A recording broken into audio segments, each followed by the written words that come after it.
everyone, my name is Stash and welcome back to a dairy-free Stash. Today, I want to show you how to make bread in preparation for our dinner tonight, which is sandwiches. Yay!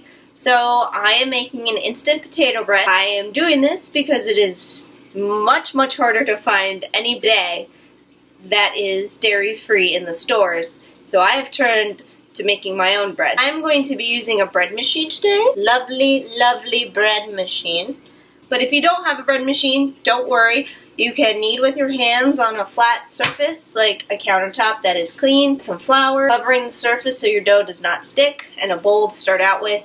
Or you can use a KitchenAid mixer like I did in my brownie video. For the paddle attachment, you can use the bread hook attachment to mix all the ingredients and to knead. For those of you at home who will be using a KitchenAid mixer, standing mixer, or your hands, I will put in the description box thingy below the timings for the rise and the kneads after the first initial knead. So let's get started. My bread machine calls for all the wet ingredients to go in first, then the dry, and then the yeast on top. To start, I am making a 2-pound dough, which is as big as this bread machine goes. Please check your bread machine, check your manuals before loading any of the measurements I'm putting in now. Each bread machine, depending on which one you have, only holds so much. This is a max 2-pound, so that's what I will be doing, but I will post a 1.5-pound loaf in the description below. For those not using a bread machine, don't worry about what I just started with our wet ingredients. First, you will need 3/4 cups of bread basket ingredient basket, and there's the little turny paddle. I'll be putting all my ingredients in here and it locks into place into the bread machine. Insert your water. The next wet ingredient is buttermilk. I have yet to find a buttermilk in stores that is dairy-free, so I make my own. I will be using Silk Almond Milk Original Flavor and distilled white vinegar. Now this is a 1-to-1 ratio of 1 cup to 1 teaspoon. However, this recipe calls for 3/4 a cup, so I'll be pouring in 3/4 a cup of milk, or 3/4 of a teaspoon. And mix this together and pour this into your ingredient basket. Next, 2 tablespoons of olive oil. Next, we're adding 2 tablespoons of honey. I'm using the Safeway brand honey. It's the only honey I could find in Safeway, but it is dairy-free. So that includes our wet ingredients. Now we're moving on to dry, so we can get these out of the way. Our first dry ingredient I will be using is the King Arthur's bread flour. To be honest, I have not tried any other bread flours, but this is amazing. It makes the bread super fluffy and super tasty, so this is what I would recommend. So we need 3 cups of the bread flour.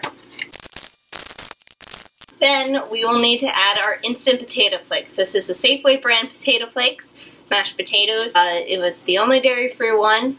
I have found in my searches throughout products that if there is a generic store brand, 70 to 80% of the time I want to say they will be dairy-free. Not quote me on that, that is just my experiences. So yeah, so I'll be using the Safeway brand mashed potatoes, instant potato mix. And we need 1/2 cup of your instant potato mix. And last but not least, 1.5 teaspoons of salt. That's it for dry ingredients. Now we'll add the yeast. This is what is going to make your bread super fluffy. So this is not a gluten-free meal, but it is a peanut. We will need 2 teaspoons of yeast. Using the Fleischmann's bread machine yeast. It is super nice. It fluffs up your bread really well. So we'll just need 2 teaspoons of this. Now, if you're using a bread machine, basically done. Close the lid. Set your bread machine to your white bread dough setting. Mine will actually bake the bread as well as kneading it all together. If yours does not, as soon as it's done its cycle, you can take it out, shape it, and bake it. I will leave some notes down below on how to do that. Mine does bake it in the bread machine, so basically I get to leave it alone for about 3 hours. And for, like I said in the beginning of the video also, for those who are using a standing mixer or kneading by hand, I will leave those timings down below so you know when to let the bread rest and rise and when to knead it and for how long. So look for those instructions down below. I will be back in 3 hours-ish when this is done. Alright, bye for now! Hey guys, I just wanted to give you a quick update while this is kneading. So I took a look at it and it was been kneading for about 10 minutes and it looked a little gloopy. Looked like there's a little bit too much water in the mixture. Now that has nothing to do with the recipe.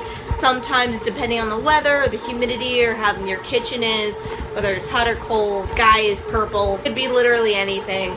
Sometimes your dough is a little too wet or a little too dry and you either need to add more water or more flour. In this case, I had to add a little bit more flour to get the dough to stiffen up a little bit. If your dough looks a little flaky, you can add a little bit of water to make sure it combines into a cohesive dough ball.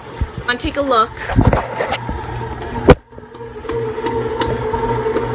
There it is. That looks so much better than what it did. And I just added a pinch of flour to make it look more like a normal dough ball instead of a gloopy mess.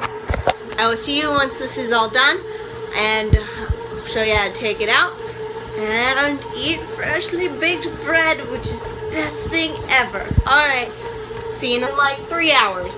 Alright, bye! Hey guys, just one more update. So, it's been, I don't know how long it's been, but we have about an hour and 45 minutes left on the bread machine, but it just beeped at me to let me know it is now time to take out the paddle because it's going into its final rise. It won't be kneaded again, and it will be, this is the final rise, and then right after that it's going to go into a baking mode. So what I'm going to do is just lift up the dough and grab the paddle. I forgot to mention why you would do this. You would take the paddle out because it's so much easier to get the loaf out of the basket once it's done baking without the paddle still in there. If you leave it in there, if you forget, it's fine. I think for the first 3 loaves I never took it out. It just makes it so much harder to get the bread out of the basket afterwards. So that's why I take it out now when the bread machine beeps at about an hour 45 to take the paddle out so I can get the bread out a lot faster and a lot easier. Alrighty, see you soon. Hey guys, so bread's ready. I just finished baking, so we're going to take it out bread maker and let it cool on a rack. Unfortunately, I don't have cooling racks currently, so I just use an overturned cake pan to set the bread on to cool. Be very wary if you're taking your bread out of the bread machine. It will be very hot, so please use oven mitts. Alright. Here's your bread, your potato bread right out of the oven / bread machine. So just shake it out of your basket if it's in a basket or in a bread pan and let it cool. And you'll be ready to eat in no time. Oh, it smells heavenly. Alright, so that's how you make instant potato bread. I will have all the directions and all the ingredients down below. So please check that out and like me on Tumblr, Facebook, Twitter, Instagram. All those links are down below as well, and I'll see you next time. Alright, bye!